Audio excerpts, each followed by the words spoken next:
செம்மாங்குப்பம். இன்று காலை கடலூர் அருகே, அதாவது செம்மாங்குப்பம் பகுதியில் இந்த லெவல் கிராசிங்கில் காலை அரௌண்ட் சுமார் 7:40க்கு இந்த கடலூர் டு மயிலாடுதுறை, அதாவது Villupuram to Mayiladuthurai passenger train school van, ஸ்கூலில் வந்து 4 ஸ்டூடெண்ட்டு, அந்த டிரைவர் 5 பேர் வந்திருக்காங்க. அதை கிராஸ் பண்ணும்போது அந்த ட்ரெயின் இடித்து இதே பகுதியில் ஒரு மாணவர் வந்து இறந்து விட்டார்.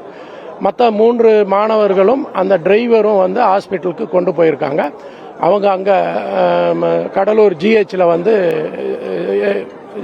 இதில் ட்ரீட்மெண்ட்டில் இருக்காங்க. அங்கே வந்து ஒரு மாணவி இறந்ததாக இப்போ தகவல் வருது. அங்கே 2 பேர் இறந்ததாகவும் 2 பேர் காயம்படைந்து அங்கே சிகிச்சை பெற்றிருக்காங்க. டிரைவரும் சிகிச்சையில் இருக்காங்க. இதுதான் இப்போதைய பொசிஷன். இல்லை, அதெல்லாம் வந்து இனிமே தான் நம்ம விசாரணையில் தெரிய வரும். இப்போ அதற்கான விசாரணை அந்த ரயில்வே அத்தாரிட்டி அவங்க பண்ணிட்டு இருக்காங்க. மேற்கொண்டு விசாரணை தெரியும். இப்போதைக்கு வந்து அந்த இன்ஜுரி ஆனவங்கெல்லாம் நம்ம ஹாஸ்பிட்டலில் சேர்த்துருக்கோம். நல்ல ட்ரீட்மெண்ட் கொடுத்துக்கிட்டு இருக்காங்க. வேற ஒன்றும்